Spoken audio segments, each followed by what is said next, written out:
Assalamu alaikum and welcome to episode 16, which is 16 in Norwegian. How is it? How did you pronounce it, sorry? 16. Welcome to episode 16. Of Freshly Grounded.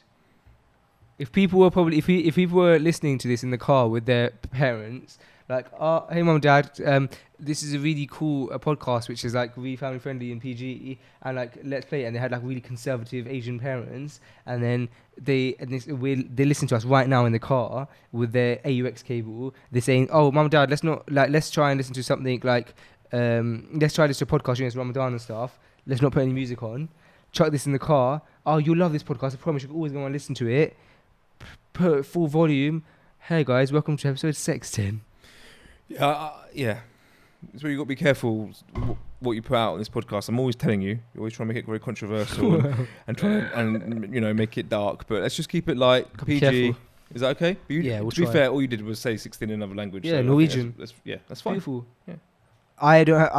If you guys are, I actually think that we might even have one Norwegian listener who's really happy that we pronounced it in their language, said it in their language. If you're a Norwegian listener, why don't you go ahead and comment on this video or hit us up on our Instagram or something and let us know. Hey, I'm Norwegian. I really appreciated that. This episode is brought to you by 5950_9 NINE on Instagram. 59 Coffee and Juice Bar on Stanhope Road in St Albans, Hertfordshire. I mean, you get freshly grounded coffee, you get fresh juice, you get fresh snacks, you get vegetarian soups, you get everything nice and fresh. And if you go this month and you quote Freshly Grounded and you order yourself a juice, you're going to get a free energy ball while stocks last. Terms and conditions do apply. Yeah. Zaha.com. We also brought you by Zaha.com, IZAHA.com, Arabic style hats, jumpers, t-shirts. Enter the code word Freshly Grounded at checkout and you get 15% off. Chee! That's a very good deal. I can't wait for next month. You're such a generous guy. What's next month going to be? Oh, also this month you also get free delivery in the UK. Free delivery? Yeah. For the month of Ramadan.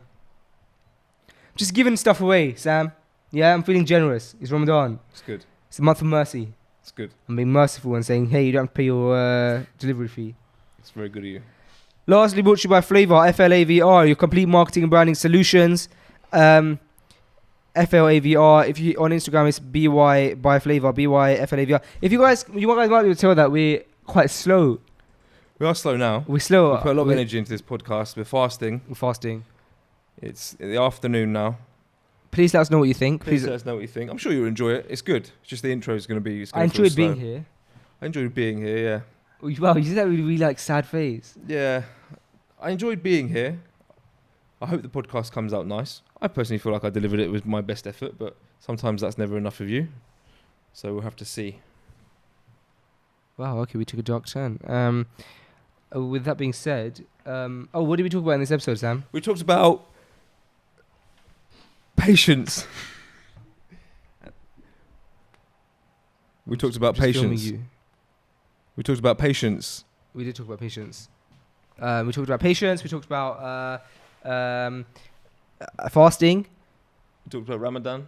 Talked about Moeen Ali. Spoke about Dwayne Johnson. Yeah, we did, didn't we? Yeah, he came up again. Alhamdulillah. It's been a while since his name's been dropped. We said we'd want him on the podcast. He hasn't got back to us yet. No, it's weird, isn't it? Guys, why don't you let us know who you'd like to see on the podcast, and maybe we can try and make it happen. How do you sponsor the podcast? If you want to sponsor the podcast, email hello@freshlygrounded. Say, hey, I'm interested in sponsoring your podcast. I want to be heard to 30,000 people a month. But I want my brand to be heard to young, aspiring people, a lot of Muslims, both male and female audience. And I want my product on the table, just like we got these Izaha. I was about to say Izaha cups and 59 hats, but 59 cups and Izaha hats. And I also want to be shouted out, just like how with all of that energy that you shout out your brands with. Absolutely. In your intro. Get in touch, guys. I mean, you know. And one member of the team will hit you up. Just by this cup being here, the amount of people who've walked into 59 quoting Freshly Grounded has been remarkable. So, bro, really, truly, the message gets we spread get out. we get a lot of That's what I'm saying, bro. Yeah, It's this podcast seems to be spread out. There's a lot of network of people who are hearing it. So if you want to sponsor the podcast, if you want to help fund our new sofa, the money will be going towards our new sofa, which will make really the podcast even better. So really, what you'll be doing, you're not only investing in yourself, you're investing into Freshly Grounded and to our comfort. Yeah. So be generous. Get in touch.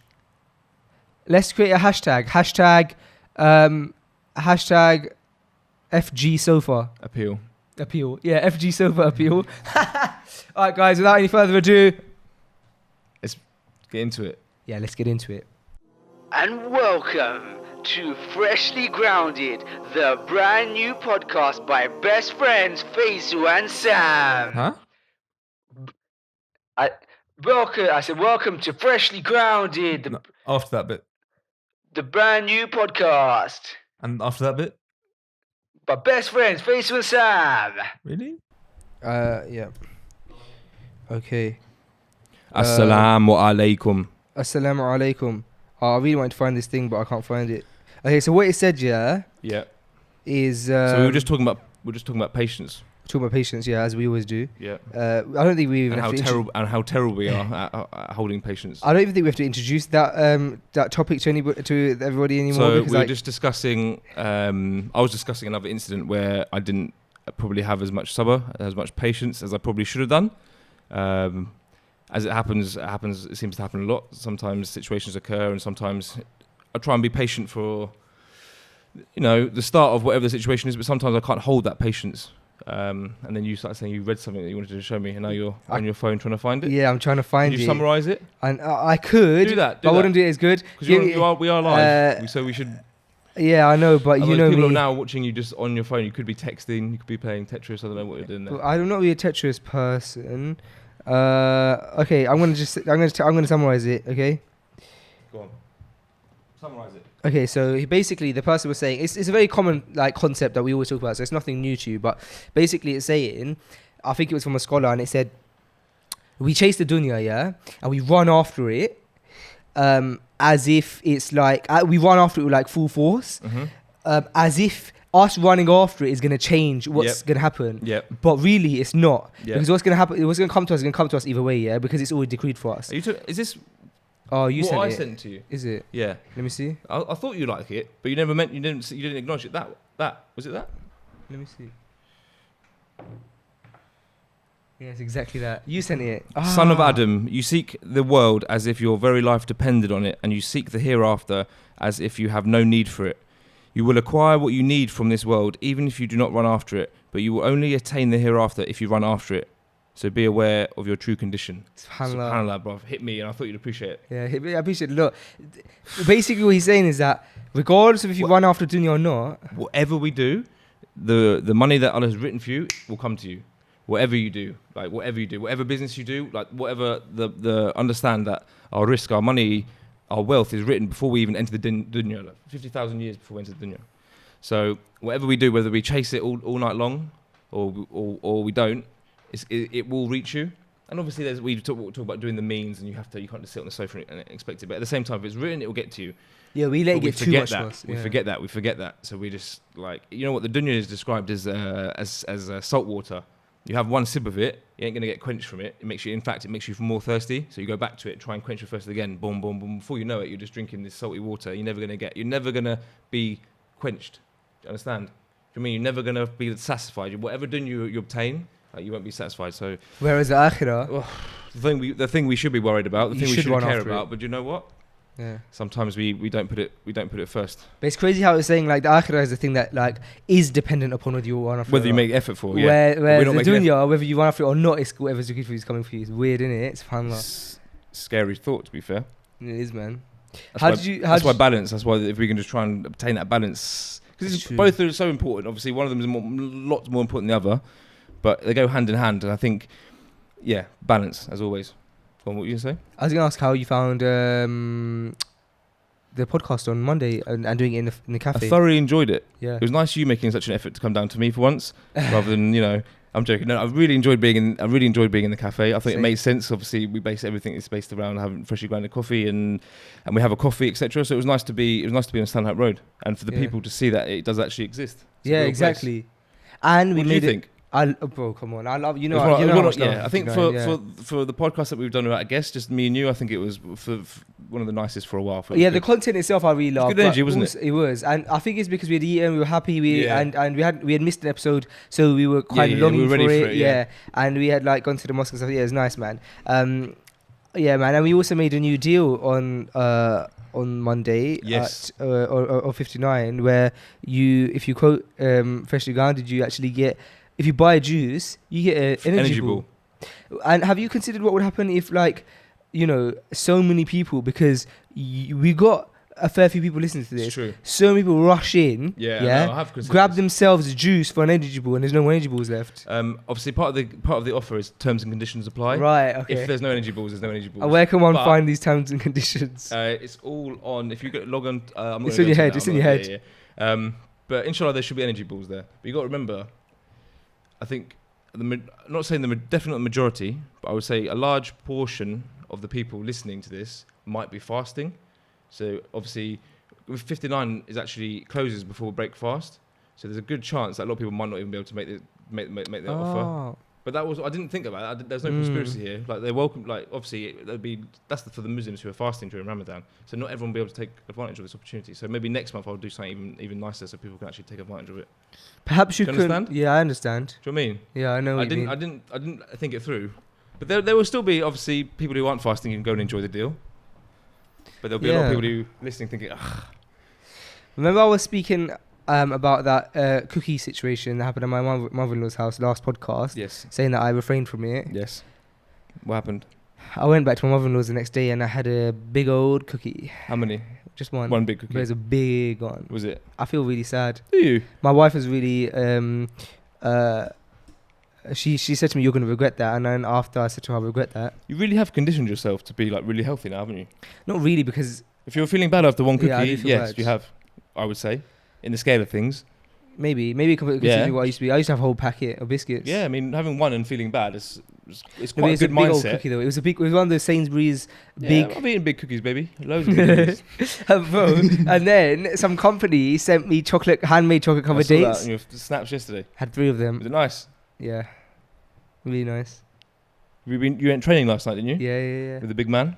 Well, I was meant to go with Ajmal yesterday. Yeah, and then Who'd you go with? I went with Only. Honestly, yeah. So what happened is me, Ajmal, Lats, Nas, and Only, a big crew, we went to go train together, and they said to me at this gym, yeah, because the gym that we normally go to isn't open in Ramadan. Isn't open after Tarawih. So we're going to this 24-hour gym right now. Yeah. And so we went to meet at this gym. Got there and the guy's like, "Yeah, we're outside." Me and Only were like, "Yeah, we're outside," because Only picked me up. Turns out that we're in the one in Acton and they're in the one in Wembley, which is like 10 minutes away from each other. And so they were like, "Come Wembley," and we were like, "Oh, like, might as well just train yeah, now. might as well just train here now." Was So it a we good trained session? but tonight we'll go meet in the same one in Charlotte. Yeah, had a really good session, man. Yeah, but I haven't been consistent at all with my training this Ramadan so far, and so I've only trained twice this week. And training twice a week, you're not. I don't know what other people think, but I don't really think you get anywhere training twice a week. I think you're got maintaining 4 that, sessions. surely. in You're at least. maintaining rather than Yeah, I suppose. Yeah. you're maintaining what you got, surely. Yeah, but so inshallah I get another training session in today, and then at least that's 3 sessions this weekend, and maybe bang another one out if I can, like on a weekend or something. Yeah. I'm trying to like keep up. But what I have found, surprisingly, my results, I'll let you know, is that training during Ramadan, and this is my first ever time training during Ramadan, as I've only started training recently as it is, training during Ramadan after Tarawih, you have great sessions. Like, you don't feel lethargic, you don't feel tired, you don't feel you have great sessions, bro. Like, Would you consider training before you break your fast? nah, a lot of people have Because asked me that, but I've got a couple of clients of mine who go to the same PT as me. I was watching on my PT's story yesterday. They were on the treadmill. They're doing, when the treadmill's not on and you're running on the treadmill for 20 seconds and you get little breaks. They were doing that, and that was about 7:30, 7:45 in the evening. Bear in mind, these guys they're fasting. The Muslims, they're fasting. They worked all day, and then they were on the treadmill. And I was thinking, them sort of times just before I break fast, generally when I kind of like try and wind down and just kind of actually relax for the last bit, because I find it probably the most challenging bit. I think the last 2 hours for me, Yeah, I find same, I'm yeah. really aware of it. I'm very Yeah. aware of it. I need to just be like bit calm. And they were smashing out on the treadmill, and I don't think I've got that in me. Maybe I could lift a few weights prior, but to do cardio, like a big cardio thing, like. Yeah, so Onali's been begging me to do a pre-iftar session. He done one recently, and he's quite for it, but I haven't got the mental toughness to even approach it. These brothers were saying it's actually very euphoric. Like you're fasting and you're training, so the feeling you get is like quite undescribable. I've heard good things about it, but I've also heard bad things about it. So for me, I don't even have the mental toughness to approach the situation and have an open mind about it. So I'm just sticking to my post-Tarawih ones. You pray Isha at the masjid and you get to the gym for about midnight, 1 a.m. You train for an hour and a half, and you get home just in time for sahur. You bang out a meal and a couple of litres of water, and you're good to go, to be honest. Nice. I'm feeling good about that, man. Like, it's nice stuff. Yeah, that makes more sense to me. So what about last night? Did you do much last couple of nights since I've seen you? I've been. So the next day I went to my in-laws, and we went to pray Maghrib. So my father-in-law is really like pro praying your salah at the mosque, which is really good. Course, yeah. But then sometimes when you open your iftar, you're like, you almost like become a bit lethargic and you're like, let's just pray here at home. Of course. But he's like, no, we're going to the mosque. And so we went to the mosque. Allah bless him. And inshallah he gets a reward for everyone who prayed at the mosque. And we went to this new mosque, and they recently spent, I believe, and this is hearsay, so I don't want to be quoted on this and misquoted, but someone told me they spent 3 million on it. Either way, I used to go to this mosque, it used to be next to my old office, and it was like a broken down mosque, and just like an old mosque, dark, dim. The facilities weren't great and stuff. And I went there the other day, and they just opened it in time for Ramadan, and it's stunning. Marble floor, beautiful blue carpet in the salah area.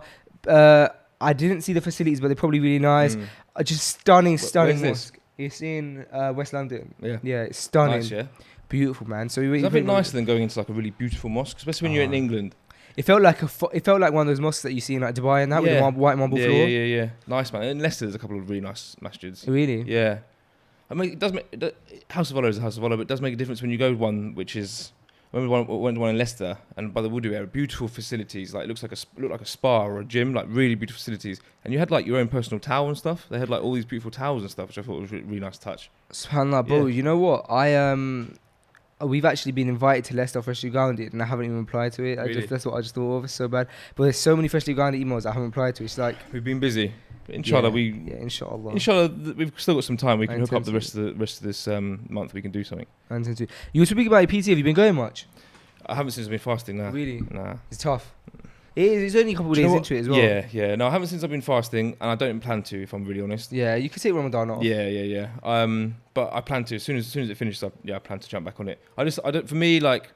But you're on this health thing anyway as well, aren't you? Like with the juices and stuff. So what I'm doing now, I'm just trying to focus on, because I'm not gonna lie, just before Ramadan, I slipped on my diet and I wasn't eating so clean. I was being a bit more lazy with my food. Did you put on a bit? Yes.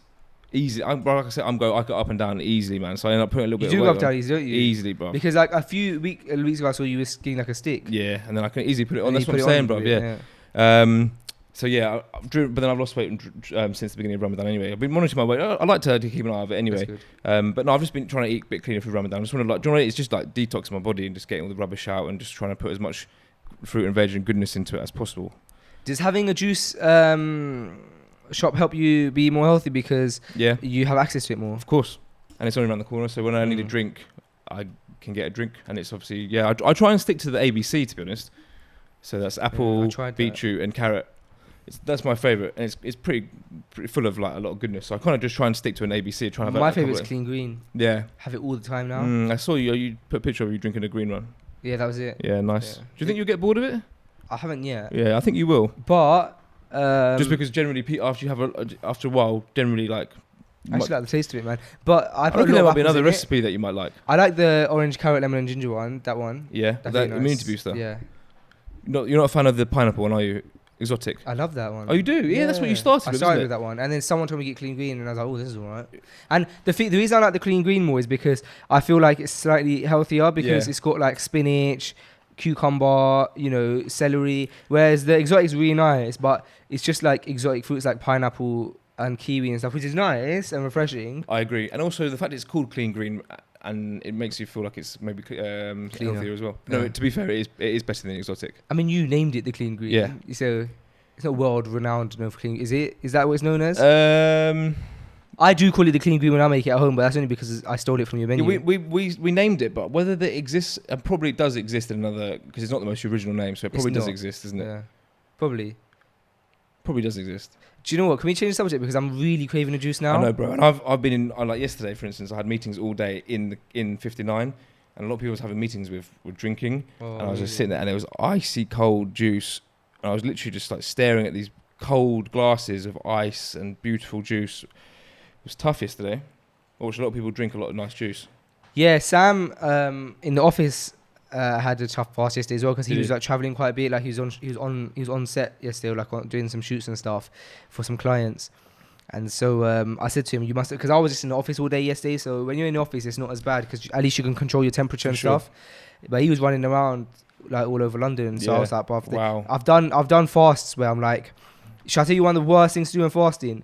I mean, in both ways, to be honest. In terms of spiritually, it's not great for you either, and neither is it good in terms of fast. It would be a difficult fast, and that's shopping. Yeah. Like going out shopping. Yeah, like yeah. one time, like a few years ago, we went to Oxford Street.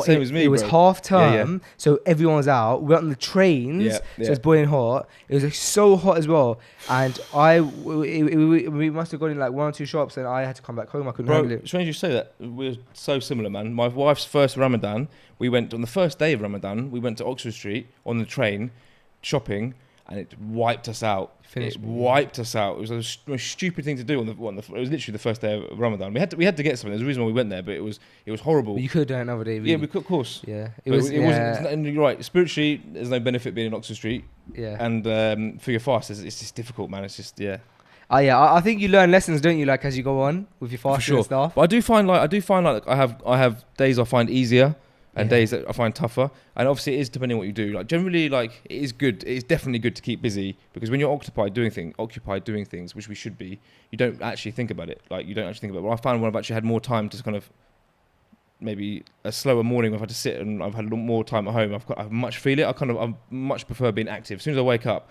get myself ready and go and be active. It just takes my mind off it. So that's my game plan this year. I think last previous years I've actually given myself a bit more downtime during the day. But hasn't. I mean, because I've been busy, I think it's gone quicker. Alhamdulillah. So alhamdulillah, it's been easier, man. Do you think that Sunday will be difficult doing all that talking on stage? I hope not. I think Allah will make it easy for me. Sure. What about you? I think You'll be doing a lot more talking than me. Yeah, I'm gonna be doing a lot of talking. I think it'll be. I think I'll be thirsty, but other than that, I think it'll be alright because by the time the event finishes, it's gonna be 5:30, 6, and then there's only a couple hours left after that. Yeah. 7, 8, 9. Yeah. Yeah. Why was 6 afraid of 7? Sorry? Why was 6 afraid of 7? 7, 8, 9. Because 7, 8, 9. So I said it. But you said because 7, 8. 9. I said 9, but you rushed in. I didn't rush in. You just had a very long pause, almost as if you forgot your answer. No, because I turned around and looked at Mahdi, and he looks really like he's fasting today. Matty, I saw him this morning. I said to him, "You look quite sad today." I don't mean that in any disrespect. You look like a man who's fasting today. That's commendable. Yeah, may Allah make it easy for you. A man who's fasting, The I mean. reward you're gonna get. So we've got a new. We had a new person, a new human in the office Yes. this week. No, not Dal. Dal's been here for a long time. I'm talking about like at, you've got a new at person? work. Yeah, I'm not talking at I work. thought you Yeah. say in this room as a No. person. Yeah, we do have Dowd here today. Yeah, you should, on you the should probably camera. big him up. You Yeah, should- yeah. So we got Dowd. So this is the first time with Dowd on visuals today. I'm going to tell you guys a bit about it. So if you're watching this on YouTube, please do let us know what you think of the visuals today in terms of like the quality, the grading, the color and stuff like that. Because Dowd is a film student and he also works at Flavor. And I've asked him to, and he's very kindly helped out today and is filming and all that kind of stuff. So he's working with all the cameras and doing all that. Have I explained it well? Yeah, great. Yeah. I think he deserves that little shout out. Yeah, I so think. big up Dowd. Big up, Dawood. Striking eyes. He has also You noticed that? Yeah, I have. Give me eye contact for a sec. Wow. Really striking eyes, mashallah. But yeah. What's your background, bro? Sorry? Pakistani? Yeah, you Really? wouldn't believe it, would you? Fully? Yeah. Really? Yeah. Wow, mashallah. Nah. Mashallah. Yeah, I've Yeah, because the other thing is that Pakistanis grow facial hair quite fast, and he can't grow facial hair right now. How old are you? Make dua. It'll come, inshallah. Inshallah. I didn't have facial hair when I was 19. I don't think I did either. I do it now, have you?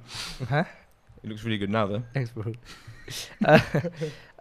We got you guy in the office at work, yeah. Yeah. Who's that? New graphic designers come in. Is he there now? Yeah. Is that one there on the edge?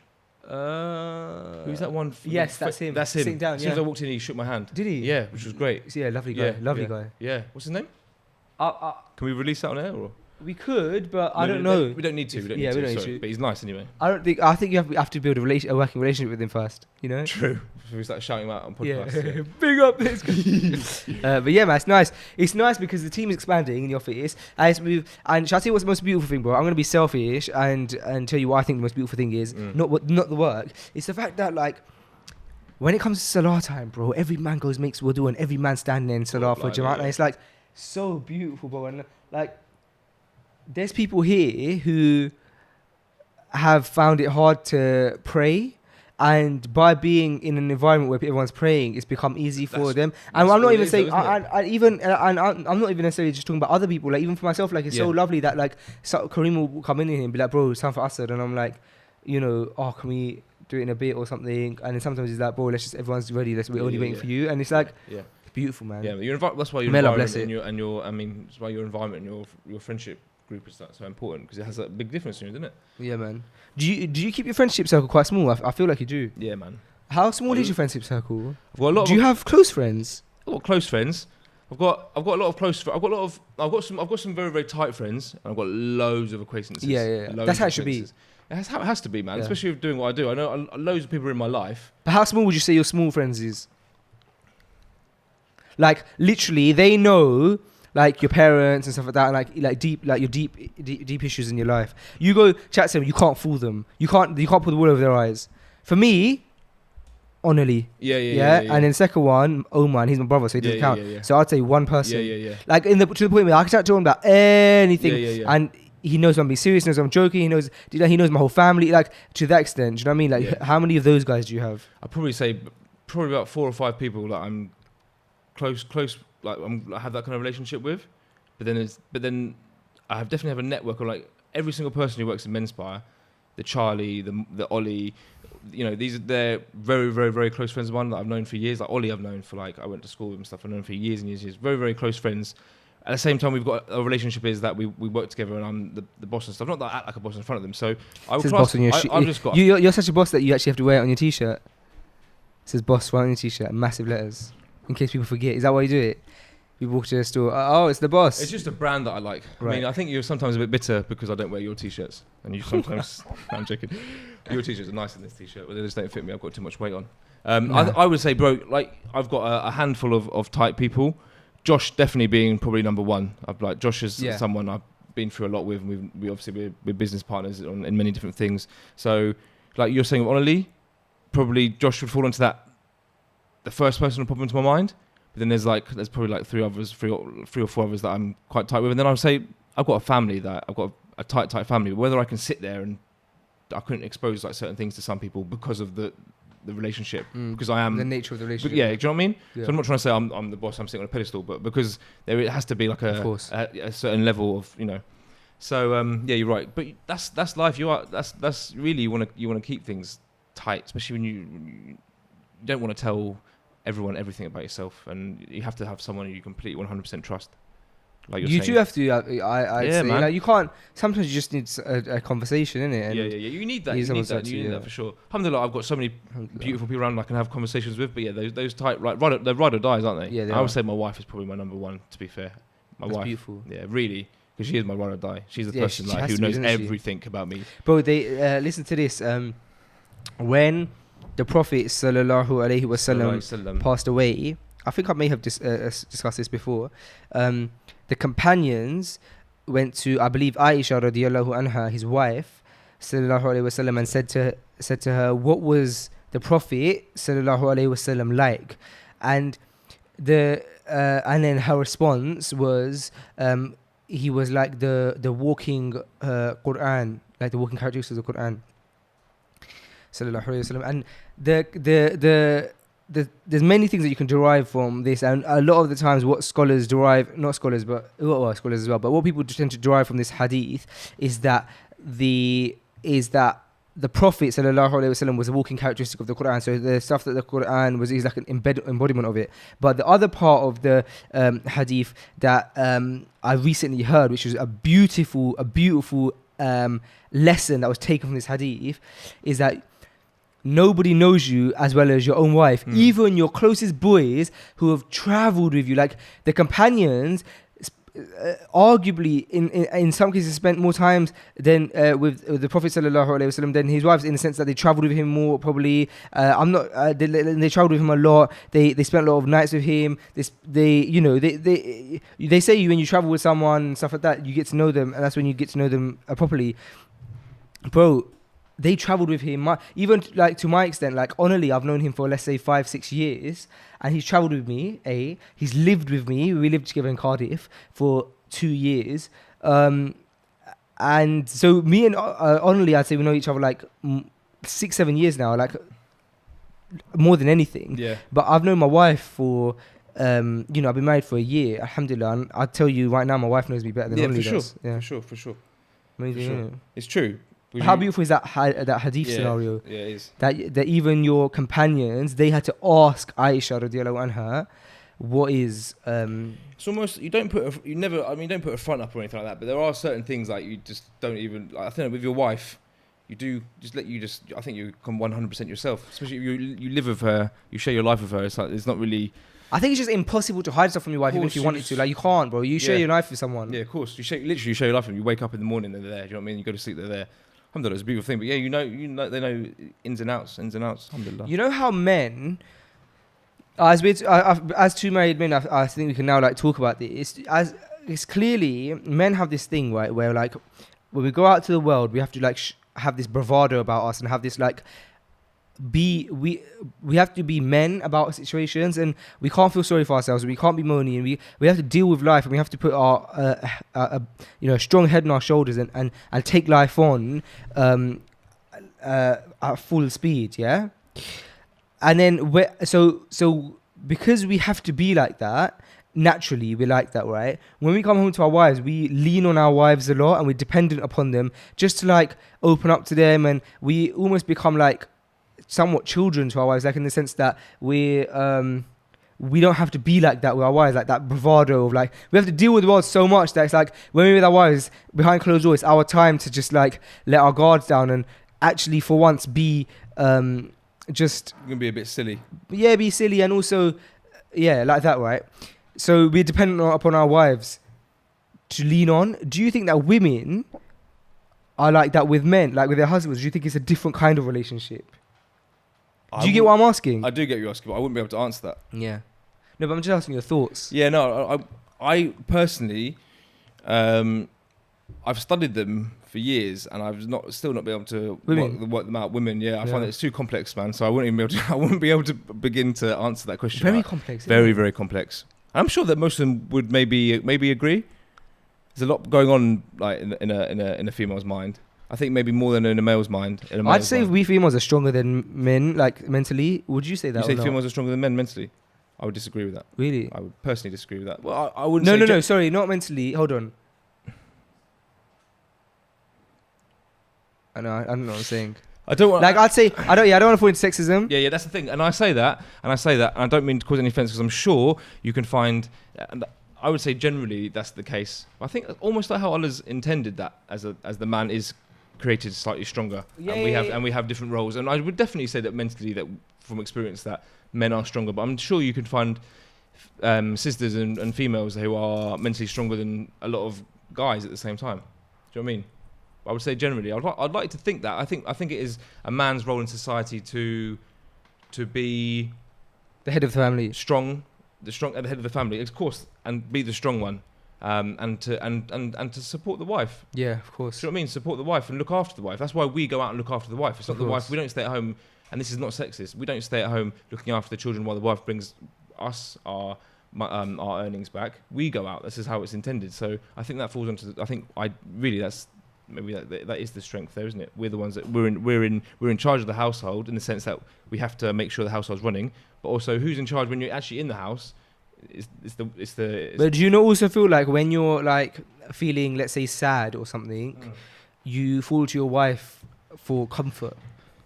Oh yeah, I'm not denying that. But then the question was, do you think men are mentally? Do you think women are mentally stronger than men? I would have to disagree with that. My opinion. What about you? Would you say your wife's stronger than you mentally? It's almost like you're definitely physically. No, joking. No, but I think that do you cry much? I know I will be open. You ask me the same question. I answer. I'm not trying to. Do you cry much? As a man? Would you do is that something you can you? Are you in touch? Are you in touch with your emotions? That you can shed a tear? Can you feel that emotion? I can shed a tear, but I don't like. You choose not to. I caught you off guard with that question. You did call me. I know. But I'll be honest. I'll be open and honest. Yeah, of course.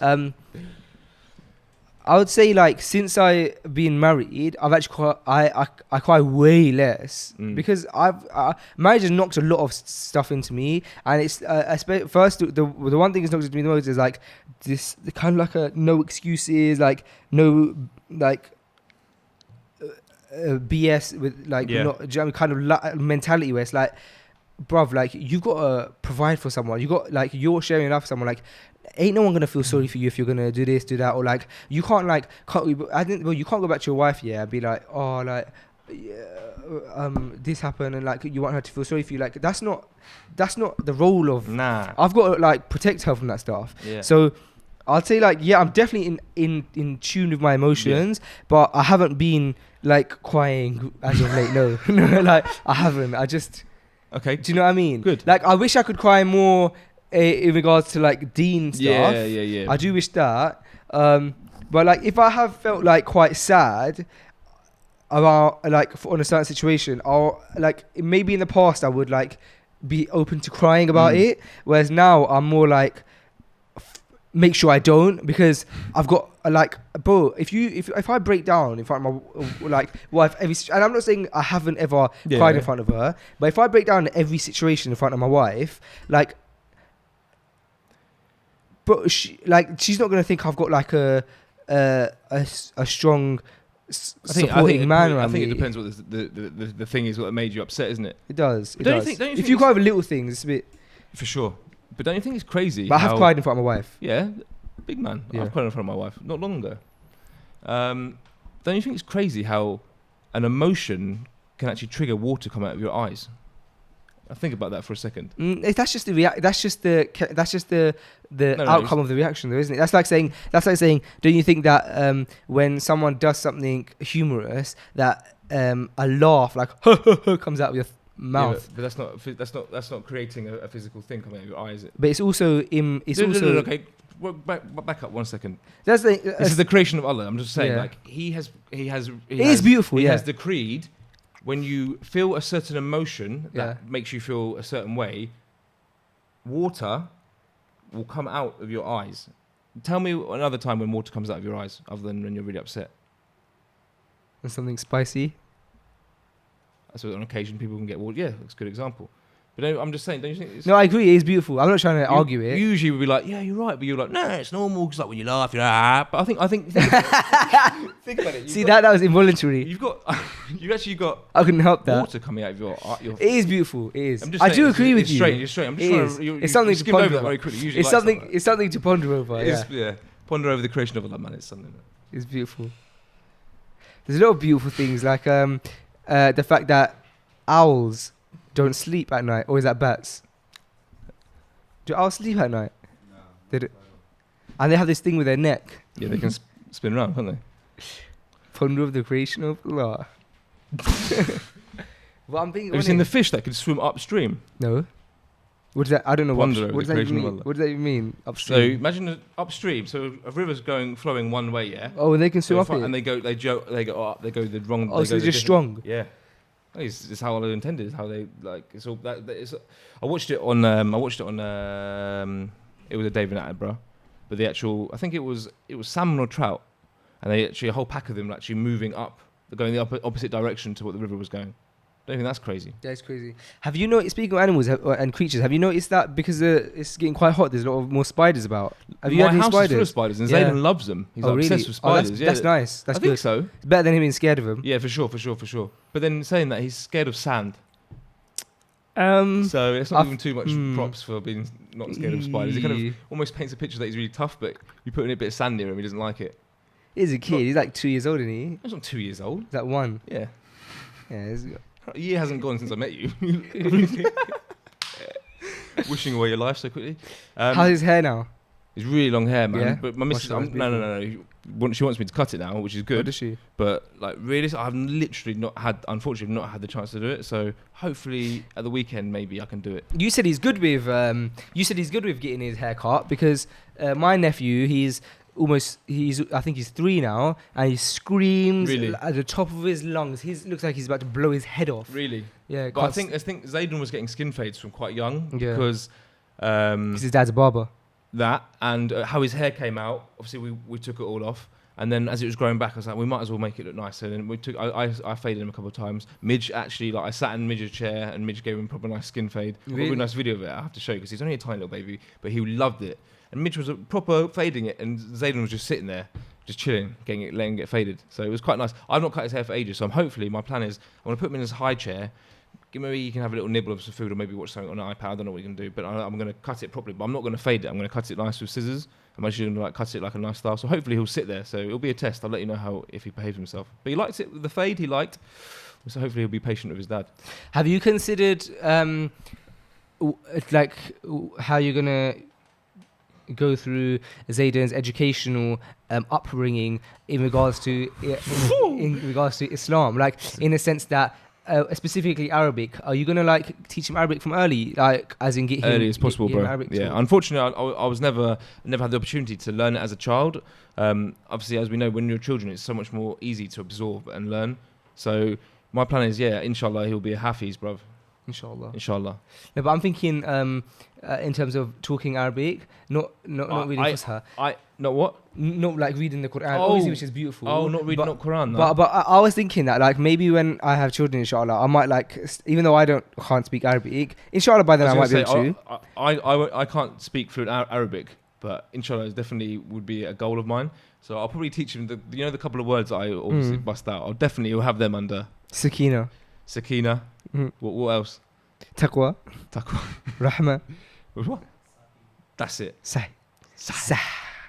So, but anyway, I was thinking that maybe I'll like put like some Arabic cartoons on the iPad for my kid. Yeah, there's a lot of that. There's a lot of really good. Remember actually at the expo we went to, there's quite a lot of like kids learning stuff. Young Arabic there. So I'll definitely. I see some really good books. There's some really fantastic books in the market for like learning Arabic for children. So yeah, inshallah, definitely.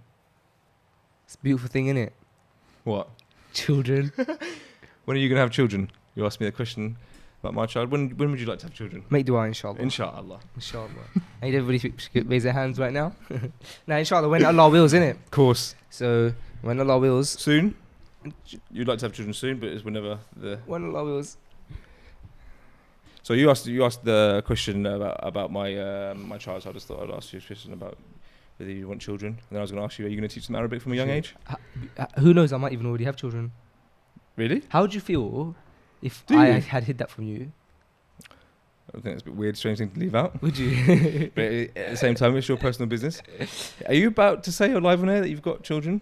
I'm not going to say that live on air, but what I'm going to say, Sam, is that I was checking out the Freshly Grounded. I was checking out Freshly Grounded on YouTube, and did you know that we've got over 27 hours of us talking? Serious? Online. 27 hours. Over 27 hours.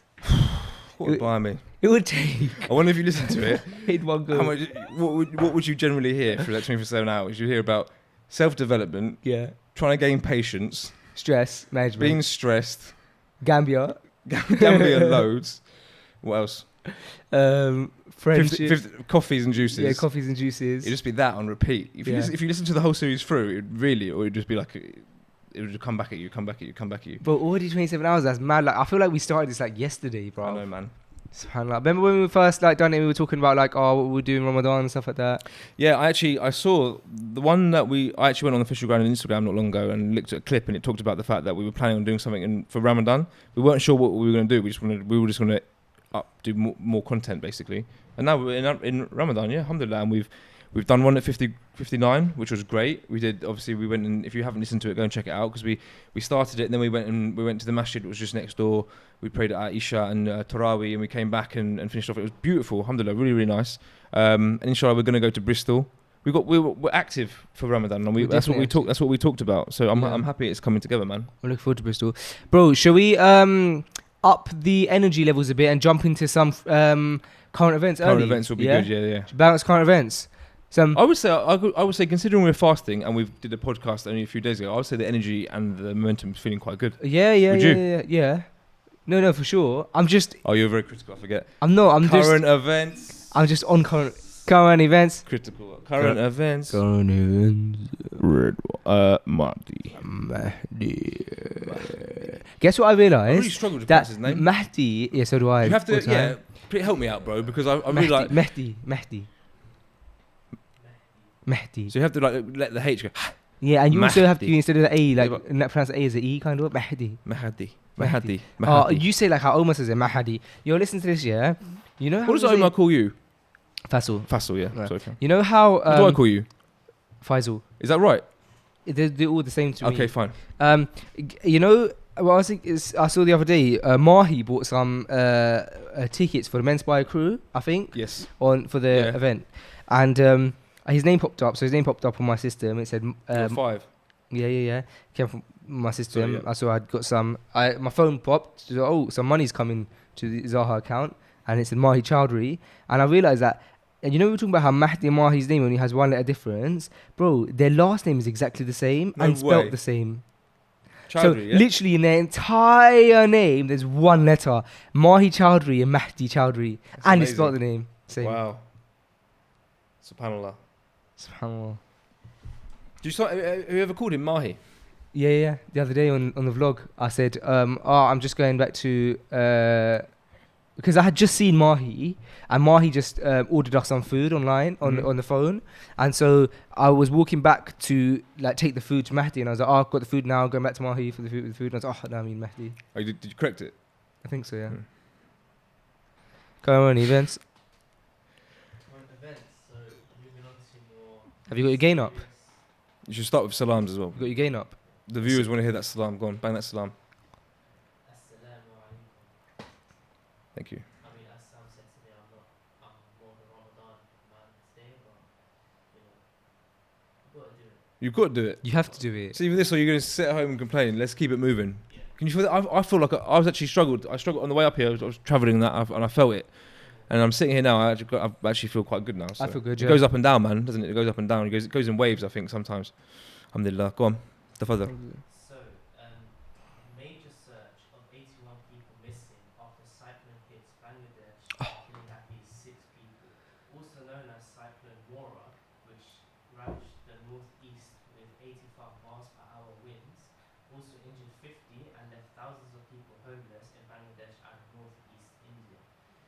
The authorities have moved hundreds of thousands of people to shelters, and it's just another thing that I want to touch upon is how it's Ramadan, of course, and we're supposed to count our blessings, but it's crazy how where the people live in Bangladesh, it's the area called Cox's Bazar, so it's a beach area. It's known to be the longest beach in the world. Really? Yeah, Cox's Bazar. And in some places, almost every where people live is like shanty, homemade, like tin, bamboo, and plastic. Like it's all been fattened. Bro, you know what? That's really sad, yeah? But you know what adds to the sadness? And it's sad as it is, but it's always sadder when like you can relate it to yourself. And you know the brother, Wasim, who's hosting us in Birmingham for Fresh Garden, inshallah, and who also has helped me many times. I've travelled with him, and I actually toured with him last year. And so he's a charity worker for Human Relief Foundation, does amazing stuff. And he's currently out there exactly where the cyclone is as well. Yeah. And so he's making videos every day, updating, like I'm putting them on Instagram saying like, you know, and so he's there with Brother Mohammed Hijab as well. You know Mohammed Hijab? Yeah. So they're out there and they're putting up videos. And like we're seeing part one video, which really hit me because he said something like, you know, I'll update you guys again later on if I'm still like around. Like, and that's mad thing because I'm so close to Wasim. So to know that someone I like I'm like really love for the sake of For Allah, and who's helped me on many occasions, is out there doing charity work. He's out there fi sabilillah, Yeah. and they didn't plan to get hit by a cyclone. Cyclops.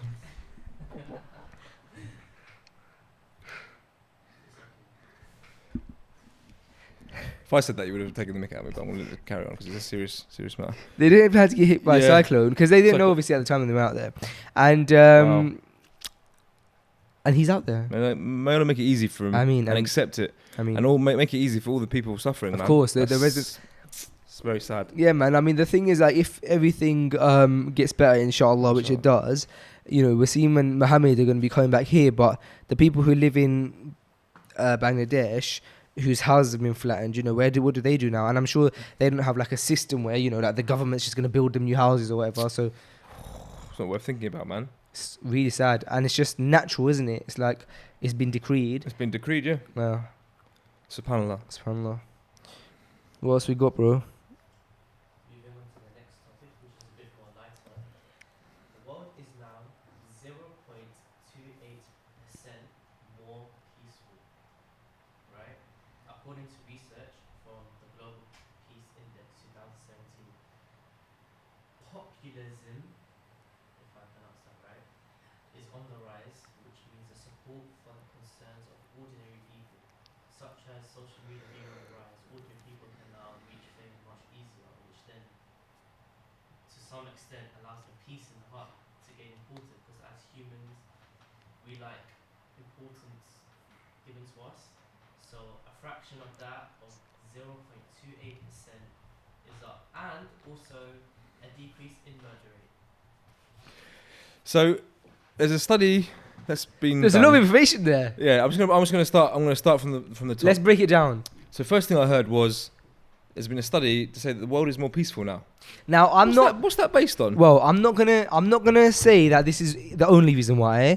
But do you think that's a bit weird that that peace has risen in the world by 0.24%, 0.28%? Sorry. Conveniently, after I started selling hats that say peace on them, and after you started screaming the word Sakina everywhere. Is that a coincidence? Is it a coincidence, Sam? I'm just saying. Or do you think Allah knows best. Allah knows best, but we can use our minds. I think maybe Azahar has got a lot to do with spreading peace around the world. Look, it's all from Allah, but I'm just saying that the two, they do, they are parallel to each other, and so it's possible. It's possible. Possible. Do you think the world is a more peaceful place? You do say Sakina a lot. Are we gonna treat this seriously, or are we gonna take the mick out of the word if I use the word Sakina? It's not taking the mick out of it. It's a positive thing. Okay, I'll use Sakina. What does Sakina mean? Does it mean peace? No, it's Tranquility of tranquility of the heart. Wow. the heart. Spiritual tranquility is what you obtain by ibadah, basically. Subhanallah. Well, I love that word, man. I love it. Beautiful Because word. I love to try and obtain it as much as possible, obviously. And this month is the time probably when I feel it the most, man. A beautiful word. I think it looks beautiful as well in English. Sakina. Yeah. I'll put it on a t-shirt. I've got it on a t-shirt, to be fair. I think I might have seen that. Yeah, never released it. I might have gone into your phone. That haircut that Mahi got, was that real? Nah, I took it off. I took it off. He got Mahi written on the back of his head. Yeah, I took it off. Who did that, Josh? Yeah. That's funny. It's funny, isn't It it? is funny. I was laughing. I laughed as well. That's Did you see the video? Did you see? I saw on someone's Instagram story. Yeah. Whose Instagram story is it? On yours? And it was on mine and Mahi's maybe, I don't know. That was funny. It was funny. Mahi's funny, isn't he? Anyway, do you think the world's more peaceful? Would you Uh, have said before hearing that? Would you have said the world's more peaceful, or would you say it's the opposite? Just like off your own judgment. would I say that the world's more peaceful? I'd say, if I was to guess, I'd say it's about 0.28% more peaceful. So then after the peaceful thing, what did it say? No, I just want to just clarify. I swear that it feels like it maybe the opposite. Yeah. Most definitely. So I'm not At sure. least in the Muslim world, bro, there's issues, man. But there's in the world in general, man. There's should we be? I don't know what it's based on. How can you do that? I mean, it's just the global peace index. Yeah. It's just used by economists, to be honest. It's Right. mainly economists that do the research, gather data, and transform it into one big Personally, from the world I see, and I might have a clouded vision, I don't know, but it doesn't look like the world is getting any more peaceful. It looks like quite the opposite, to be honest. That's maybe just what I see. I'd agree with you, Samuel. Yeah, unfortunately. Yeah. And the second bit I heard you say, you're saying, Populism. so people, by obtaining fame through social media, Yeah. that's giving people Yeah. peace. Through social media apps as well, so such as Instagram, a release of dopamine through the like. Once someone receives a like, the little heart, it brings about a sense of dopamine release, so a feel good Wow. release just by Almost sounds like it could get addictive, look. doesn't it? That almost sounds like it could get addictive and actually ruin people's lives. Doesn't it? It is quite addictive, though, isn't it? Social media. We were saying last podcast that we like go sit on our phones sometimes a bit too much. It's very Come on, bro. You very think that addictive. some of that is social media? Come on. I find myself scrolling. Oh yeah, of course. I find myself scrolling on Instagram and thinking to myself, what the hell am I doing? Oh, I know, but you still scroll. Yeah. And it's, Awful, I innit? hate that. I don't even. Do you like things a lot? Huh? You like things a lot, don't you? I like, yeah, generally. Yeah, like you're quite supportive, like in the sense that you like a lot of my posts. I see you like posts. I see you like Abu Bakr's posts a lot. How do you see that? Just from my name popping up on the who's like? Because I follow you, Yeah. it will show me like who I'm following that has liked that post. Yeah, and when you Yeah. got the picture, it comes up. Yeah, I don't Do like- you not do it? I don't have a tracker on your Instagram. Imagine that. No, but you know when you go on, I don't ever Oh, do it, but you have like, you yeah. see your thing, and then you can go on what people are doing. And I never go on neither that. do I, but people do that, bro. The reason I don't go on that is because I don't want to come across stuff that I don't want to come across. That's yeah. I know people do that. Yeah. That's a whole nother level of Instagram for me. If you're Yeah. watching what people are liking and stuff, you need to maybe take a little break from social media. Sure. I was on a brother's page yesterday. And he's made an announcement that during the fasting hours, he's no social media, and he even to the extent that he knows people the whole of this month no social media. And I That's think actually such a good idea. That's applaudable, bruv. Especially during That's such a fasting good hours. idea. I think for you it's different. And Yeah. I think for myself it might be different, just Yeah. because our businesses and it's a bit of a platform for it. So to completely lock off, it almost as like not maybe treating your business. I don't know. You might disagree. Would you think? Would you agree? Like, do you reckon you could lock it off? For I think it's a lovely idea, but I think no, I would depend on not social media in for your my business. situation. No, would you? no. Nah. But maybe during the hours of fasting, it'd be nice to maybe tell yourself not to maybe delete the apps and jump back on them when you've broken your fast. Yeah, when I went into Etikaf, I did that. Did you? I Delete the deleted. apps, yeah. Yeah, because I had to have my phone on me just in case. Like, I don't want to not have my phone on me. I didn't Yeah. use my phone much, but I had it on Just in me. case, What if I need to actually like genuinely, ring my mum and see like something. Imagine something's happened at home and then someone needs to give food to me. So I had it on me, but just to like make sure I didn't use my phone and stuff, I deleted Twitter, Facebook, Instagram, Snapchat, everything, and so I couldn't do it. And then I remember like re-downloading. I done that both times actually. Yeah, it feels good It actually. does feel good. I've deleted my apps. It feels good, man. Feels really good. It feels like there's just like something you don't Do you stress know what about. it is? Just buy yourself some time back. Yeah. Time waste. It's very time consuming, bro. Shall I tell you one thing that I was shocked about? It said that there's less murders in the world. People getting killed every day. There's not less murders than surely, bro. Can't be. Less murders in the world compared to when? And also, so just to recap what we were saying, you're saying giving. I don't you say gives you peace by having social media? Was that the general? I think it said it gives you power, fame. Yeah, but then what gives you what? Peace. Yeah, but then is that Islamically? That's what would we say to Islamically about that? Islamically, how do we actually find true happiness and peace? I sound like a hypocrite here, but I was at khutbah in Cardiff and I already spoke about this in the thing with you, Shevans, didn't I? Yeah. Yeah. Yeah. But essentially, you're saying that Islamically, like a person should have, not want to be famous. Should I know I sound like a very big hypocrite right now, but it should just like want to keep himself to himself. However, because of his good adab and his good akhlaq, he's like semi-famous in like his community in the sense that people know him as a good guy.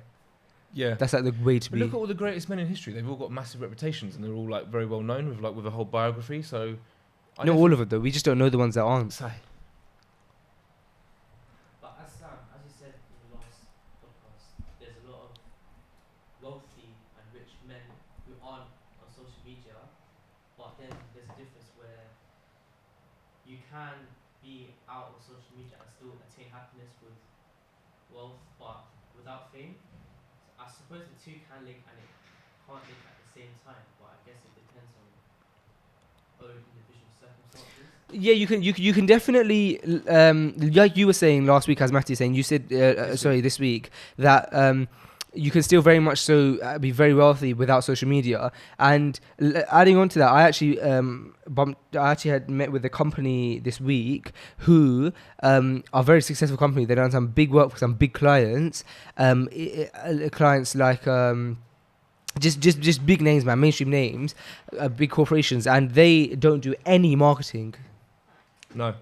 So you can still have a successful business with just word of mouth. Word of mouth, yeah. They do no marketing.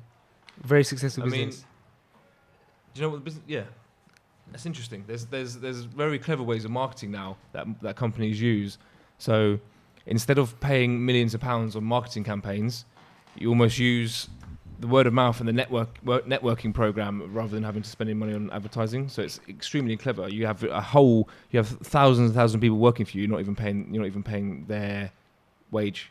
They don't even work for your company, but because of the network marketing system they've got in place. Clever. So like people like Virgin Media, they're not even paying for like doing their marketing stuff anymore. They've got other people out there working. They don't even pay.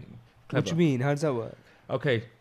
For instance, say you have a man called Toby, who's representing Virgin Media. So he doesn't work for Virgin Media. He works for another company that have gone into partnership with Virgin Media. So he, on behalf of this company and Virgin Media, will sell Virgin Media. Now, Virgin Media aren't paying him to do that. But are they paying that company though? They're in partnership with the company. That man will get paid when the Virgin Media bill is paid, basically. So that's how that man earns the money from the whole system. But Virgin Media aren't paying anyone to do the marketing. They're doing it off their own back, and they just get a small percentage when the bill's paid. Does that make sense? Kind of, yeah. That's the way forward, isn't it? Like the way forward is to like off air. I'll break it down. Yeah, it's break it very down. clever because these massive companies aren't paying millions of pounds. You know the YouTube adverts that everyone skips and all this kind of stuff. They're not doing it anymore. There's ways of doing it. You can basically you give someone a very very small percentage of a bill that gets paid every month. Multiply that by lots. That individual can earn a lot of money, but really that money to the company is nothing. Bro, there's stuff like that, like even the fact that like, you know, when companies try and make like viral videos and stuff, it's slightly different because this is obviously a marketing technique. But the beautiful thing about viral videos is that you can make a video that goes viral and then everyone starts sharing it for you. Yeah. So it's like everyone's working for you. Like people are sharing to thousands and thousands of people. They're sharing your video or sharing your picture, and that's why everyone's trying to make viral campaigns, which is what Flavor actually can help any business do. Man, people create viral campaigns with the idea that if I create something like, look at that Coca-Cola thing that happened recently with what's her name, Kendall Jenner. It like went viral because for the wrong reasons, because it had like a racial there was like a racial debate about like it being slightly racist. I don't know what you're talking about, to be fair. Pepsi. But it went viral. What was it, a video or something? Yeah, it was an advert, and everyone started sharing it because they were like, "This is a bit racist." But I can only imagine that it got Pepsi's name. Not that Pepsi's name needs to be out there more, but do you know what I mean? Massive, yeah. It's clever, isn't it? Pepsi actually took the video down. Did they? Yeah, they took the advert down. So what it was like the advert was like something along the lines of there's all these riots and stuff in America, so the scene was like a riot scene, and then this Kendall Jenner gave a Pepsi can or Pepsi bottle to the policeman as like a peace offering, and then like everybody was happy with each other, and like I think people were like arguing that like all because a lot of the riots that happen after like Black Lives Matter and stuff in America, and people are saying like, wow, do you really think like a Pepsi can like they've minuted the issue. Okay. But I don't know if I'm even saying that right because I don't know too much about it. So it wasn't like a clear-cut racist. There's nothing in the actual advert as such. There might have been. I haven't like analysed it, but they definitely caused an uproar. So perhaps there was. Yeah, but it's obviously worked. Look how many people are obviously sharing it and talking about it. Now we're sitting here talking about it. Yeah, and people are boycotting Pepsi. But do you think that but do you think that even like a small percentage of boycotting and a massive percentage are probably still drinking it? A massive percentage probably heard about it now and probably like the name Pepsi's in their head now. They probably fancy Pepsi. I actually don't like Pepsi, but I fancy Pepsi now because I've talked about it. Yeah. Now that and I don't even work. I don't even work for Pepsi, and I just advertise them to you. I know. Have you got any Pepsi? We've got ginger beer. We're fasting. Well, I was thinking I could take it home and break my fast with it. You could. It was Actually, good. no. Actually, I wouldn't break my fast with a fizzy drink. That's very, very, very bad for you. Sam, you need to stop with fizzy drinks. How many fizzy I drinks don't do you drink have? fizzy drinks at all, bruv. Don't get on your high horse. I gave you one fizzy drink. That was the first fizzy drink I had for a long time. I didn't really enjoy it. To be honest, it made me feel almost heartburny. I don't like fizzy drinks too much, bro. I don't get any pleasure out Yeah, of them. you don't. You have waters and juices, don't you? Yeah, man, for sure. Evian, you're an Evian man. Evian, man. I Yeah. bought loads of Evian the other day, and I thought of you because I thought I'm going to get all these Evian bottles, and I saw Volvic next to it. I thought, I'll get one. I thought, nah, all these Evians look so much nicer. Bro, you know what happened? Yeah, I was editing the podcast. Why is my mic so high? I was editing the podcast.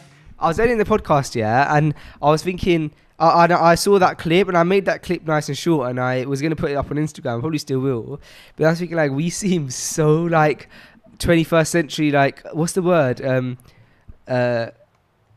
like pretentious, yeah. because we're like, It was pretentious. yeah, it was so pretentious. I know. We were talking about how like do you know who waterable actually- we like. Do you know who actually got me really looking into like and thinking, what water do I like? Is Abu Bakr, Roadside to Islam. After Gambia. Yeah, after Gambia, because obviously he talks about he only drinks certain water, Yeah. and for a good reason, yeah. And obviously in Gambia you just stick to certain waters. But it actually got me thinking, like, do you know what? I'm actually gonna just probably invest into Evian, and Evian's gonna be my water for the rest of the time because I do enjoy it the most.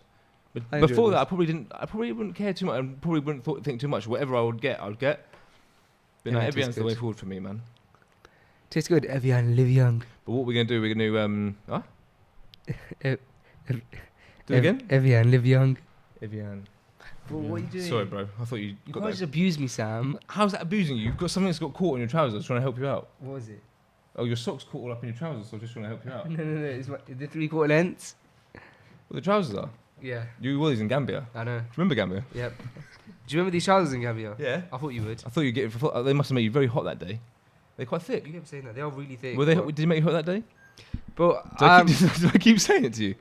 did you? No, did I? I did. I remember saying it to you. I remember saying you looked hot. No, because I don't get hot on my legs really. I get hot on my top. But you know, for me, yeah, I've always had like I'm weird about like the clothes I wear because if I wear like really thin t-shirts, I feel really conscious because I've never really been comfortable. This sounds- I don't even want to go to Scottish actually. It sounds like we like,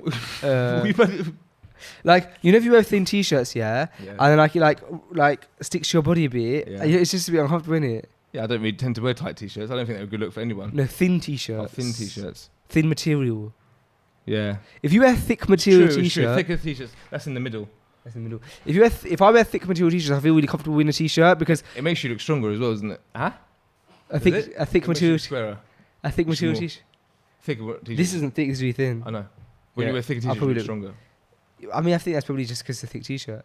Do you think that my uncle, who's quite he has thyroid, and so his weight's up and down, and so sometimes he can get really big, like fat, and so whenever he wears black, it makes him look a bit more trimmer. Mm. So do you think that black has that effect? Yeah, black slimming, but white slimming as well. No, it's not. That's what they say. Really? Yeah, white's supposed to be a really slim colour. I thought white was like a really fatty colour. I would personally, but it is supposed to be a slimming colour. White is supposed to be a slimming colour. No way. Yeah. Way. Wait, No way. Should we go on a break? I don't want to break. You don't want to? I don't need to go to the toilet. I haven't drunk anything. You? Bro, have you been able to keep your wudu, by Yeah, the of way? course. For the whole- What am I breaking my wudu for? That's what I'm saying. Like, so since I've been fasting, alhamdulillah, I've kept my wudu from when I wake up to iftar. Yeah, have you? Yeah, but what I do actually try and do tend to do my wudu before salah just because it refreshes me. Yeah. Do you know what I mean? So even if I happen to break it, I'll do it just because if you can bang that water and just that little freshen up of obviously not consuming the water, but just it freshens me up a little bit. So I generally do I'd sometimes even do wudu like not even doing salah just so I feel fresh. Do you ever do that when you're feeling really dehydrated? You do wudu. I haven't done that yet, but I know that doing wudu when you're angry is good. Mm. Try it when you're struggling on a day fasting. Just do wudu. Okay, I will try that. It refreshes you a little bit. Anyway, yeah, but no, you're right. You don't need to break your fast. Yeah, but everybody in the office, every time we're like, yo, it's time for salah, everyone's like, yo, I need to go do wudu. What's everybody just doing that I'm not doing? Yeah. Probably best not to ask, or let's not go into it because probably just breaking wudu. There's obviously we know the conditions of breakage, so we don't need to go into it. Do we? Do we have to? Do you want to? We could ask him just Next time they say, I've got wudu, say why? What did you do? Dawood, yesterday, when you had to go make wudu, why? Let's cut to the chase. How did you break your wudu yesterday? Be honest. We prayed Dhuhr here and we prayed Asr here. Yeah, because I didn't make wudu in the morning. Okay. That's a good fine. answer. That's a good answer. You're trying to expose him. I That's know a what good you wanted to answer. hear. And then I kept it for the rest of the salat. That is a very good answer. That makes a lot of sense. Yeah, he comes off very well there. Yeah. I know what you wanted him to say. That's a very good answer. I wanted you to say that you farted. And then I would have said, where? In my office? No, joking. Bro, that's a very good answer because if you think about it, you sleep after Fajr, you wake up, you have a shower, you come to work. But if you haven't had if you haven't made wudu in your shower, when do you not make wudu in the shower? no, but you'd say that. Me, I'm very used to it. So every time I shower, alhamdulillah, every time I shower, I do ghusl, even if I don't need to do ghusl. But just 'cause I'm used to it now. I just made sure from ages ago, from ages ago when I maybe first started practicing, I learned about ghusl and everything properly. I just got myself into the habit of every time I shower, just do it. Which I think is a good habit to have. But if you think about it, some people and a lot of people, and it doesn't make them a bad person too. Like a lot of people probably just jump in the shower, have a shower, and then come out. If they don't, if they don't need to pray their salah, then why would they make wudu? For me, bro, it's just always good to have wudu. Of course it is, but Yeah. I'm saying like, it's not. One of the things I was taught when I first came to Deen was just like stay in a state of wudu to keep shaitan away. Yes, And I remember purity. Purity, and I remember just holding on to that, and I still try and hold on to that, man. If I'm not in a state of wudu, Shaitan hates purity. exactly. I feel. Do you know what? I actually feel more confident when I'm in a state of wudu. I feel Yeah. like because I'm ready to pray. I can feel it. I can feel when I'm wudu. I can feel when I'm not. You can pick up the mushaf. Nah. You can just feel comfortable in knowing that, you know what, I'm pure and the shaitan hates that right now. Ha. Yeah, and Ha. it can't get to you as much. So yeah, I mean, for me, it's just like I like to try and be in a state of wudu as much as possible, man. You should try and implement it as part of your shower. Have it as part of your routine because doing ghusl and wudu is an act of worship anyway. So you get the attention. You're getting rewarded just for washing yourself. That's a beautiful thing. It's true. Bro, you know something else that I read, yeah, is that, you know, about at night time when you go to sleep, you should close your doors and windows. Or your doors at least is what the hadith says, I believe. And in the name of Allah. It's definitely worth checking this hadith before, but I know about the hadith, but it's just definitely worth checking the wording of it. But anyway, one of the reasons being is to keep the devils out, like shayateen out, whether they're human, like evil humans or jinn kind and etc. And in one of the explanations of the hadith is that like this is how weak the shaitan is that he can't even open a door. Like, do you know what I mean? Like, it's true. Do you know what I mean? We can open the door. Yeah, but I mean, yeah. No, it said actually that and when you go to sleep, cover your water with like water skins, which I think like paper or something. I don't know, but it's saying that the shaitan's so weak he can't even lift that off your cup. Yeah. Shaitan's weak, bro. Is what I'm trying to get at. Weak. But at the same time, a jinn, say a shaitan jinn, that doesn't need to go through a door. Yeah, I mean, there's like, yeah. Do you know when you first said an evil shaitan, evil human shaitan? It's definitely lock your door because you don't want any human being trying to get into your house at night. So definitely lock your door. But yeah, I mean, even a good human being, isn't it? Really, you don't want any human being coming through your door without your permission. Even if it was like Will Smith, who seems like, I mean, he's got his issues. Imagine if Will Smith just walked into your house late at night. Even if it's like The Rock and now Dwayne Johnson. Yeah, I mean, I know he's not Muslim, but he seems like a good-hearted person as well, like to an extent. Imagine if he came through your door. Would you like that at night time? I don't know if he's a good-hearted person, to be honest. Yeah, that's true. That's very true. I don't know. I see him on the big screen. I see he's got big muscles. I see he's got lots of money. I don't know if he's a good-hearted person. That's very true. Only Allah knows what's in the heart. You got to remember that. That's very true. However, Muslim or non-Muslim. That's true. I was basing it off an Instagram video that I saw the other day. You were basing that off an Instagram? Yeah. I'm easily convinced. I know, but that's what actors do. Yeah, when I first met you, I thought you were such a stand-up, lovely bloke. I'm an actor. Exactly. I actually acted in a short film with Muslim Bilal maybe a year ago, and it never made it out. Do you reckon that's because you were in it? I did awful acting job in that. Did you? Awful. I didn't realise you wanted to be an actor. No, I got cast for it. What does that mean? They called me. Oh, really? Like, yeah. What was your role? I was like this guy who... Obviously. It was like an Islamic short movie film. Bro, what was your role? I was the dude who had to like say like I was like. How many lines did you have? Huh? No, I was like one of the main. I was like. Really? Yeah. I did awful. It was awful. Did you watch your back? Did you ever see I was so awful. it? Really? I was awful. Would you do acting again? Well, when I was little, I was Stage boy. no. When I was little, I was asked. Yeah. Yeah. Really? Makes sense. I actually had a audition with the BBC for something. I got called for an audition with the BBC when I was younger, and it was for a Christmas TV show. I found out when I got there. Astaghfirullah. Did you get it? I never got the role. Alhamdulillah. Good, alhamdulillah. I was once when I was at primary school. I went to a Christian school, and I was Joseph in the play. Really? And I had no confidence. I didn't look up once. So Did you have a multi-coloured raincoat? yeah. I can't imagine you being acting. Nah. But I remember the one time I did it, I was only young, but I was at the very front and I literally had my gaze low the whole time, staring at the floor. I never looked once at the audience. I was so nervous. But I was playing Joseph. I got given the role of Joseph, alhamdulillah. I had many plays when I was little. Okay, it's not competition, is it? Can't let me have the line up for a second. So I feel really lethargic. all of a I'm sudden. feeling really tired. Can I just say, Yeah. your guys' energy levels has just gone.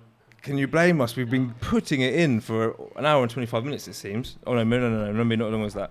Do you think people listen to this episode of the podcast be like, wow, these guys are really taking a hit, huh? So, guys, this is the first ever podcast episode of us during fasting hours, isn't it? It is, yeah. Would you say that you prefer the post-Tarawih vibe? I've got no problem with this. I know No, prefer, bro. if I'm sitting in my ends drinking elderflower, yes, of course, that was beautiful. Oh, so only because it was in your ends? Yeah, if I had to come up here post-Tarawih, I wouldn't be enjoying it. It was so convenient for me, it was beautiful, but this is very beautiful. This for me is freshly grounded. Yeah. That was an experience. Yeah. That was an experience. Do you know what I mean? I wouldn't trade I wouldn't trade this for the world. This is great. Inshallah, one day we get our own like personal special grounded studio with a sofa.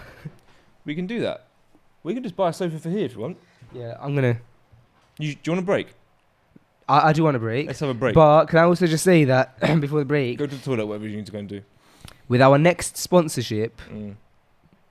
I'm gonna use that money to get a sofa. It's a good idea. Someone sponsor us. Let's take a break. So we're back from the toilet. Oh no, we're not, because is it recording? Oh, we are back from the toilet. No one went to the toilet. What do you We're mean? back from a break. Yeah. Pointless break. I just no, but bro, it's just a bit. There was a bit of lethargy. Yeah, your eyes were closing. And I had a you bit. leaned I back. had a bit of lethargy. Yeah. You know, Moeen Ali, Yes. the English cricketer. Yes. He had so England. I don't know too much about cricket, but England in cricket there was some kind of tournament that happened recently, and England were part of it. I believe England won. It's still going on. Oh, it's still going on, but England won some matches. Yeah, they did. They did win some matches, and I saw a video online of like the highlights, and in the highlights was Moeen Ali, mashallah, big beard, just come back from Umrah, bald head, yeah, smacking sixes, amazing. He was like, I don't know if he won man of the match, but in the highlights it was mainly him in the highlight video, and he did an interview after, and they asked him about fasting because he's fasting the blazing heat while he's playing cricket, Really? smashing out sixes. Yeah. Bro, yeah, he's on Deen, man. Mashallah, may Allah bless him and reward him. And he said in his interview that fasting actually makes him more focused. Yeah. What do you think about that? Yeah, I totally agree, man. It does, doesn't it? Definitely. Productivity levels are 100. 100%, bro. I think I mentioned it at the last podcast. We did. I had a meeting and I was just fully engaged for the hours. 3.5 hours, you Yeah, said. man. I don't usually do that. And again, I've had a lot on this week, and I find myself much more engaged. Even just like I was just saying to you, like off air, I'm actually really engaged with this podcast. I'm not lethargic at all. I'm very. You're aware, aren't you? You're just. Much more aware when you're. I know we just got lethargic there at the end of it. You do obviously the energy levels go down. I mean, but we are talking for an hour and a half. I'm much more. I think tuned in and aware. My mind's working in a good way. Would you agree? No, 100%. Man. I think. I remember, like we mentioned it earlier on the earlier podcast. Like it just feels like. Perhaps it's the fact that we aren't having like really carby lunches in between that make us feel sluggish, or perhaps it's also the fact that it's a month of barakah, so we got barakah in the stuff that we're doing, and perhaps it's just the fact that because food's not distracting us, we're more focused. I don't know. My wife was telling me about this thing that she watched. That was it my wife or was it? I feel like it wasn't actually.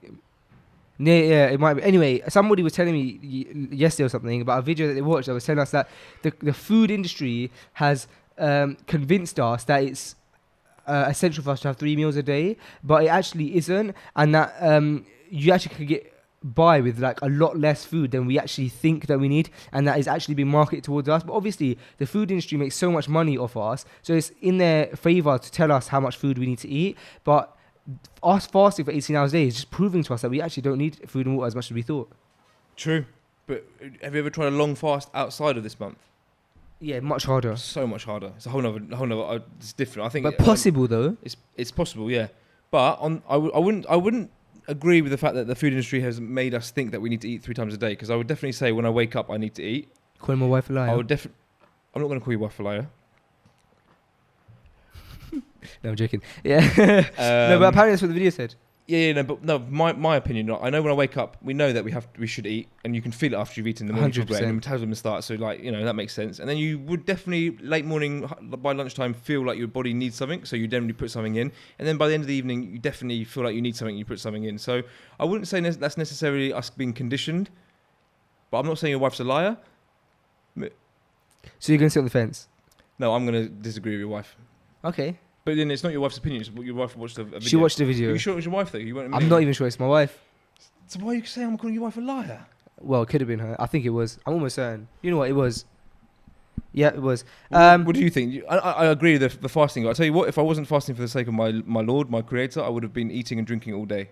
Yeah, so I'm going to tell you this much. I'm going to say that I agree. I do think that the food industry does convince us that we need more than we actually need, like snacks, this, that, the other. Yeah. Like, clearly, if we're fasting, regardless of if it's a month for Ramadan or not, like our bodies haven't broken down on us. So clearly, we don't need as much food and water as we think. Yeah. However, I agree with you. Like when I first thing in the morning when I wake up, I can't start my day without breakfast. I know a lot of people can. I can't. Lunch, I also, after a few hours, feel like I need some food, and after a few hours, I feel like I need some food. Also, throughout that entire day, I feel like I want to be hydrated with water. Yeah, for sure. But I don't think that we need as much food as we think we do. Maybe, we know that it's very, very good to eat small portions throughout the day. So maybe the actual quantity of food can be scaled down by a lot, I would agree. But actually putting it into your body, I would say that it's best to do it. Maybe if you did it 5-6 times a day, small, healthy, small portions probably be the best, wouldn't it? I think we when we go out for restaurants and stuff as well, we overeat. Bro, who needs a starter, main course, and a pudding? Yeah, real talk. Yeah, that's true. And sometimes you go to places where you have even more than that. Real talk. I went to a place once where I had a 5-course meal. Yeah, we've all done it. We've all done it. It's a lot, isn't it? I'm not saying that's gluttony or being greedy, but you can definitely enjoy fine foods. You can definitely enjoy nice long dinners. You can definitely do it, and it's a very beautiful time enjoying nice food and socially. But I wouldn't say it's definitely not a must, is it? Sam, I'm about to say something, and you're going to be shocked. I doubt it with you, mate. Listen, yeah. So one time, I'm not going to mention the name or the restaurant, the city I went to, or anything like that, yeah, because I don't want to talk. But here's what happened.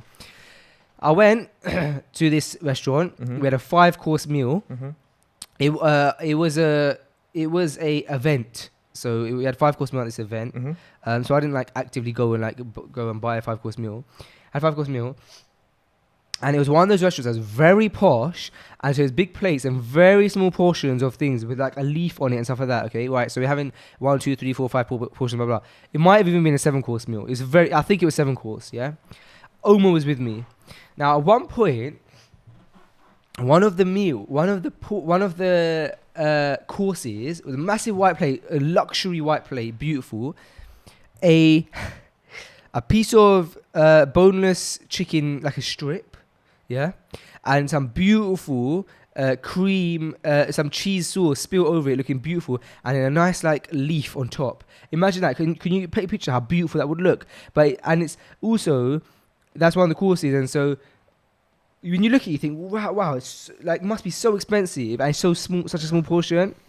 Now, when I was looking at this plate, a thought came through my head. I was thinking, oh, that looks really funny because it looks a bit like one of those chicken strips that you get Dixie chicken, those ones that are you get 3 for, you get 6 for 99p or something, and they're deep fried, and it looks like one of those, and then they just pour cheese sauce over it. And I hadn't actually physically said that, but I thought in my head, and I think maybe Omar or someone had said that as well, had then said it, and I said, that's funny because I think that as well. Anyway, this restaurant, we asked if they have somewhere for us to pray. They gave us their staff room to pray in. One of the guys goes in the staff room, a big bag of Dixie chicken with the chicken strips. Was it a restaurant or an event you were at? A restaurant. It was A nice the restaurant. event, a very nice restaurant. Really? And the event was just in the restaurant. Oh my days. And the restaurant provided 7 course meal. Wow. Mad, innit? Yeah. They had the chicken, and it looked and tasted exactly. And it's look at the marketing. Like if you didn't tell me, obviously I did have this inkling, but to a regular person, if you don't tell them, they'll probably even say, you know what, that meal was stunning. You can't get this meal anywhere. Cheeky. How But cheeky. it was so they went to Dixie Chicken and they thought, because it was loads, because it was an event, there's loads of people. So they thought to themselves, you know what, like there's so many people here, bun this. Yeah. Dixie Chicken, I don't know, probably spent about 5 hours, got about 100 flipping strips. Yeah. Like, you know, the really small, like the chicken goujons, even smaller than Did that. you ever say anything? Nah, I didn't want to, I felt rude. But yeah, a bag of Dixie Chicken. Do you know, I once went to a restaurant in London. It was a Michelin star restaurant, and one of the starters was London pigeon. London pigeon? Yeah, pigeon leg. I heard pigeon's quite good for you. It's not very nice. Good. Quail. It was actually a London pigeon, and they were served with had a pigeon's leg, and had some popcorn next to it, Popcorn? and sweet corn, popcorn and sweet corn. Like one popcorn? One popcorn, one. This is a Michelin star, so again, beautifully displayed. Michelin star, beautiful restaurant. It's so. And I think it was over 20 quid for the starter of a pigeon leg, and it had popcorn and one popcorn and one sweet corn. Wallahi, one popcorn, one sweet corn, or maybe 2 of each, maybe 2 of each. This is insane. I know, isn't that insane? It's insane. I think it was like You at got the download- time, it was about 4 or 5 years, maybe 6 years ago. And I think it was 19 quid for the starter. You go down to like the corner shop, you get a whole bag, a massive bag of popcorn for probably like 65p. If you go down to the local corner shop, I'm gonna lock that in 65p. I bet it was the same kind of popcorn though. it was normal popcorn and normal sweet corn, probably Green Giant. Yeah, probably. And there was a pigeon they probably caught from just it was in central London, just Oxford If they Street. called it London pigeon, it probably was like they Yeah. probably did just catch it. And it was disgusting. The only thing I enjoyed was the sweet corn, What, the whole one of it, the one little bit. £19 sweet corn. I think I paid for the meal. I think it was I'd been taken out. I don't think I'd pay 20 quid for a pigeon leg. Would you? I think once I've been given it, I feel rude if I didn't pay for it. Huh? Like if I've got a meal, I'd pay for my meal. I was taken out. Oh, I Oh. didn't know. I didn't refuse to pay for it. Would you pay for? I said, would you pay for 20 quid for a pigeon leg? No, I wouldn't. No, No. not at all. Not for me. Did you guys know there's a statistic that says that there's enough food on this planet to feed 3 more planets? Yeah, I've heard that, yeah. I've heard that. I've also heard there's enough money to go around that for not one person to be poverty to be eradicated completely. Bill Gates could. I don't know. I heard this the other day. He could give. $7 to every human. He's what? 70 billion. And still Just have, 'cause- and is still, that- and wait. still be a millionaire. Yeah, just because Dawud is not mic'd up, I'm going to say that again. Dawud said that Okay. Bill Gates could give $7 to around $7 to every I'm human. not sure if that's the. It might be that. Might change by that. Yeah, but it's incredible, and he will still be and left a he's still millionaire. Every human in the world. I need to check what I heard because someone told me it, and it was really effective, and that, I don't think that gave justice. If to I it. gave £7 to everyone in this room, You'd be skint. it'd be skin. You'd be in debt. Sound good? Let me £7. I can't afford it, mate. Oh man! All right, guys. Listen, it's been a fasting one, and it's been a good one. What episode is this? This episode 16. Yeah, I'm trying to catch you off guard, but obviously I'm not going to catch you slipping. You know the episodes. I'm focused. You know how many hours we've done. You know. We've done. good. This is about now. We've done about 29 hours. We'll see you guys inshallah next Wednesday. We'll be shooting the episode on Monday, so it'll probably be out by Wednesday. Please do remember to come down to our event this Sunday. Both Sam and myself will be there. Assalamu alaikum wa rahmatullahi wa barakatuh. Peace.